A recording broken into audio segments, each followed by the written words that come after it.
आज हम इस एकांकी के माध्यम से उन आत्माओं को श्रद्धांजलि अर्पित करते हैं जो इस वर्ष की प्राकृतिक आपदा में प्रकृति में ही विलीन हो गए। प्रस्तुत सभी निर्णायक मंडल, अध्यापकों और दर्शकों को हमारा सादर प्रणाम। आज हम आपके सामने एक लघु नाटिका प्रस्तुत करने जा रहे हैं जिसका विषय है प्रकृति और प्रलय। प्रकृति जो जीवन देती है और प्रलय जो सब कुछ ले जाता है। तो देखिए, समझिए और सोचिए, कहीं हम भी इस कहानी के पात्र तो नहीं।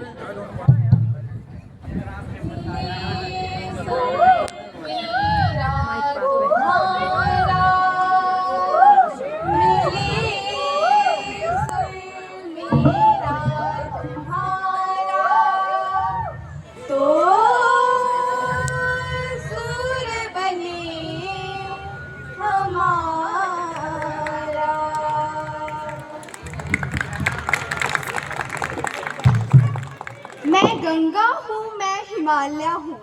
मैं गंगा हूँ, मैं हिमालय हूँ। मैंने सभ्यताओं को जन्म दिया, ऋषियों को आश्रय दिया। मैं वायु हूँ, मैं प्राणदाता।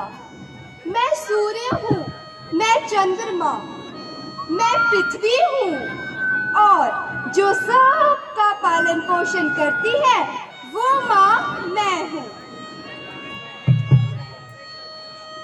इस महान आकाश और पृथ्वी को धारण करने वाले प्रकृति के सभी पंचतत्व, आकाश, समुद्र, वायु और अग्नि को मेरा प्रणाम। संपूर्ण पृथ्वी हमारे लिए कल्याणमयी हो, कल्याणमयी हो, कल्याणमयी।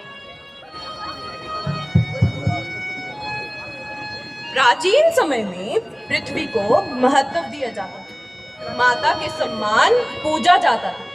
परंतु आज स्थिति बदल चुकी है। हिमालय दुनिया की सबसे ऊंची किताब है, परंतु अब इस किताब के पन्ने दरक रहे हैं। फोरलैंड, डैम्स, ब्लास्टिंग, हटचोट ने इन पहाड़ों को खत्म कर दिया। जब विज्ञान हमें चेतावनी दे रहा था तो हमने उसे अनसुना कर दिया। और अब प्रकृति सिर्फ बोलती नहीं, चिल्लाती है, दहाड़ती है, चित्कार करती है।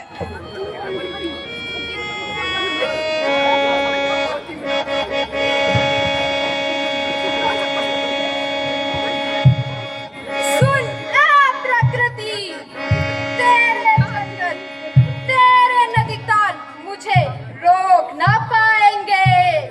इमारतें खड़ी होंगी आसमान को छूने, होटल्स बनेंगे पहाड़ों को घूमने।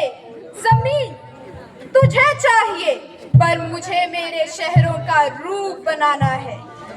तेरे हरित वस्त्र को काट काट मुझे मेरे कंक्रीट का राज जमाना है, कंक्रीट का राज जमाना है। विकास के लिए तो कुर्बानी देनी ही पड़ेगी। तेरे ये गीत अब शोर में डूब जाएंगे। ये परिंदे जो उड़ते हैं आसमान में बिल्डिंग के शीशे से टकरा जाएंगे, बिल्डिंग के शीशे से टकरा जाएंगे।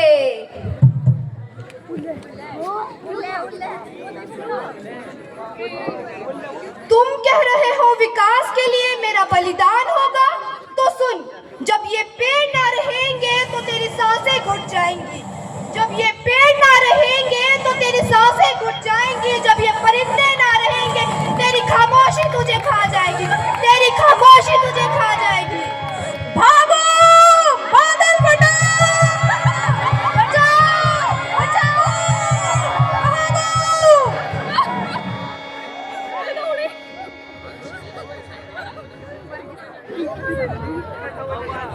नमस्कार दर्शकों, मैं श्रुति आज लाइव रिपोर्ट दे रही हूँ आपको इस बाढ़ प्रभावित क्षेत्र से। जैसा कि आप मेरे पीछे देख सकते हैं, हालत बेहद गंभीर है और लगातार हो रही इस मूसलाधार बारिश ने पूरे इलाके को जलमग्न कर दिया है और स्थिति अब भी चिंताजनक बनी है। तो आइए जानते हैं यहाँ के लोगों से कि इनका क्या कहना है। हे मेरी मावी, हे मेरी कमाई, हे परमात्मा, ये केड़ी बरखा आजकल आ रही मारे जुनाद अज पत्थर बरसा थे ते फसला नचा दिया पंछी गावा थे ते धरती महक उठा थी पर हुण हर बरखा करने डर लगने लगी गिरा किती बादल ना फटिया है किती गाँव उबाल लाए जवे कने जिंदगी तबाहिश ना बदली जावे सच दसू तुम्हारे दौर बरखा खुशी ला थी खुशी पर हुण यही बरखा तबाही लाई तबाही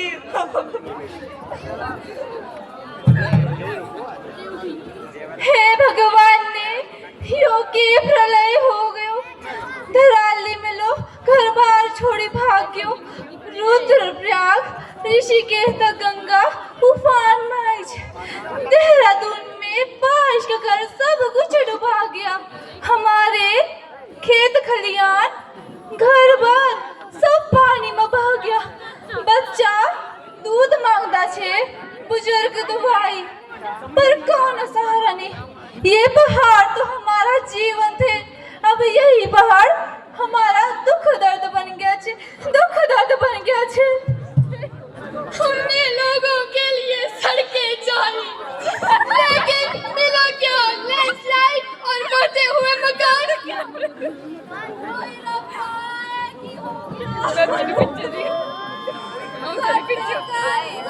सब कुछ बर्बाद हो गया रब्बा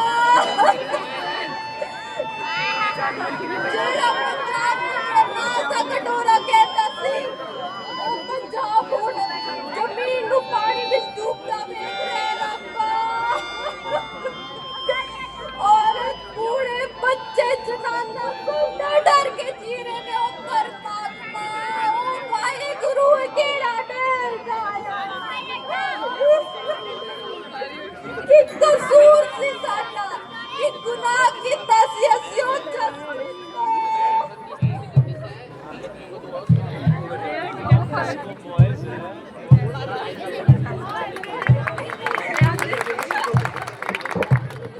डेवलपमेंट के साथ कोई समझौता नहीं जीडीपी चाहिए टूरिज्म चाहिए इन्वेस्टमेंट चाहिए तो ये सब कुछ तो झेलना ही पड़ेगा ना नेचर और रही बात नेचर की नेचर को तो हम कॉस्मेटिक के प्रोसेस में बनाकर दिखा देंगे जानते हो इन 4 सालों में बारिश ने हमें क्या दिया है तबाही सिर्फ तबाही कभी सड़क टूटी कभी पुल बह गए तो कभी घर पहाड़ों के साथ हो गए कितने परिवार जिनके पास न छत बची न खेत ये नदियां जिन्हें हम मां करते थे अब खून की तरह लाल बहती दिखी लोग चीखते रहे धरती कांपती रही और हम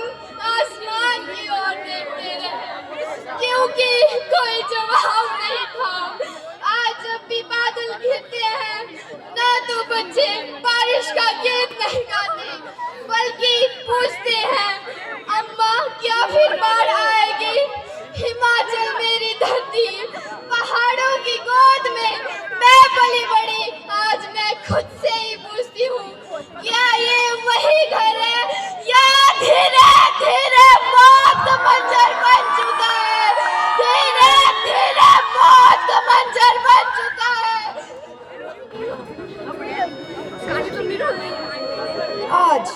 आज मैं लहूलुहान हूँ तुमने मेरे जंगलों को काट कर कागज के टुकड़े में बदल दिया मेरी नदियों को सीमेंट की नहरों में कैद कर दिया मेरे पहाड़ों को काट काट कर छलनी कर दिया मेरी हवा में जहर घोल दिया ग्लोबल वार्मिंग ने मेरे ग्लेशियर्स को पिघला दिया और क्लाइमेट चेंज ने मेरे वातावरण को ही नष्ट कर दिया याद रखो जब मैं क्रोधित होती हूँ तो बादल फटते हैं नदियाँ शहर निकल जाती हैं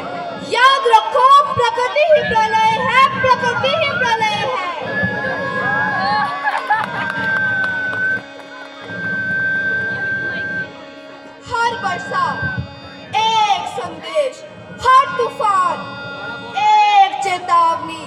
तुम समझ जाओ तो बहुत अच्छा होगा, वरना मैं फिर से एक नई दुनिया बना दूंगी।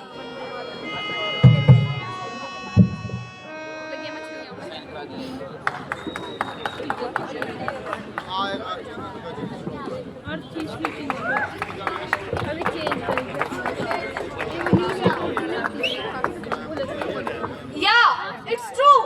Because data live here, and Himalayas have lost 30% of their glaciers in the last 5 decades. You all think that this is nature's revenge, but it's not. It's yours, humans' arrogance, meeting its consequences. आज हमारी ये सारी मानसिक व्यवस्था चरमरा जानी है। अगर पृथ्वी का तापमान बढ़ा तो मनुष्य भी तपेगा। पंजाब, हरियाणा, उत्तर प्रदेश और ना जाने ऐसे कितने राज्यों में तापमान बढ़ने वाला है। जब ये सब कुछ बदल जाएगा तो तुम कैसे जियोगे? कितनी नई तरह की बीमारियां आएंगी। कभी तुमने सोचा है कि तुम उन बीमारियों से कैसे लड़ोगे, कैसे जियोगे? उस नन्ही गौरैया का सोचो, उसका क्या होगा? ये पेड़ नहीं और तापमान 55 से 60 डिग्री। अपने बच्चों को तुम कौन सी दुनिया दे रहे हो? बड़े होकर वो तुम्हें ही कोसेंगे कि हमें क्यों पैदा किया, भून भून के मरने के लिए, रोस्टेड टू डेथ। आप बताओ, ये बेचारे जो दिहाड़ी वाले मजदूर हैं, ये दिन में कैसे काम करेंगे? अगर तापमान यूं ही बढ़ता रहा तो दिन में काम करना तो मुश्किल ही हो जाएगा। अगर कुछ मुट्ठी भर इंसान बच भी गए तो वो हमारी पीढ़ी से पूछेंगे कि तुम कितने बेवकूफ लोग थे। तुम राजनीति में घुसे हुए थे, तुम मनोरंजन में घुसे हुए थे, तुम खेलकूद में घुसे हुए थे। तुमने प्रकृति को बचाने के लिए और तापमान को नियंत्रित रखने के लिए किया क्या? Exactly. We need green development, ecotourism, solar villages और ज्यादा से ज्यादा पेड़ लगाना। लेकिन क्या लोग भोग विलास के वस्तुएं जैसे कि एसी, मोटर कार, फ्रिज जो कि कार्बन उत्सर्जन करती है, उनका परित्याग कर पाएंगे? हाँ, यही तो चुनौती है। पर बदलाव की शक्ति हमारे हाथ में है। हम हर चीज छोड़ने की बात नहीं कर रहे, परंतु हमें समझना होगा कि जो ऊर्जा हमें चाहिए वह ऊर्जा हम कहां से और कैसे प्राप्त करें। बिल्कुल सही। School functions, earth day, water day, ozone depletion day, environment day, posters, rally, slogans सब अपनी जगह है, पर असली समस्या उनसे बहुत बड़ी है। ग्लोबल वार्मिंग और टेम्परेचर राइज एक सिस्टम लेवल क्राइसिस है, जिसका हल भी सिस्टम लेवल पर है। रिन्यूएबल एनर्जी अपनाएं, केमिकल फ्री फार्मिंग करें, जीरो वेस्ट इंडस्ट्रीज बनाएं और नीति निर्माण को मजबूत करें। छोटे संकेत से नहीं बल्कि पूरे सिस्टम से यही हमारी जिम्मेदारी और शक्ति है।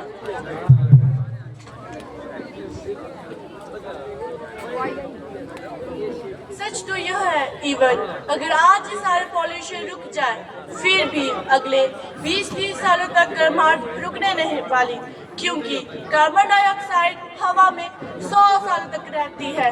मतलब कूलिंग अभी मुश्किल है, परंतु गर्मी बढ़ने से रोकी जा सकती है। मैं अब मान चुका हूँ कि विकास का मतलब सिर्फ इमारतें नहीं बल्कि प्रकृति के साथ चलती सोच है। विकास तभी है जब हवा साफ हो, विकास तभी है जब पानी बचा हो, विकास तभी है जब पेड़ और इमारतें दोनों एक साथ खड़ी हो।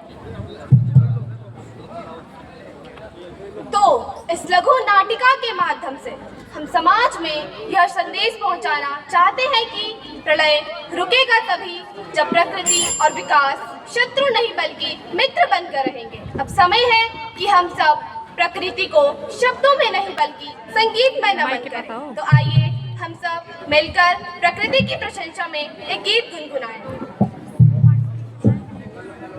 गरज गरज आज मेघ घनन घनन छायो रे, दमक दमक चमक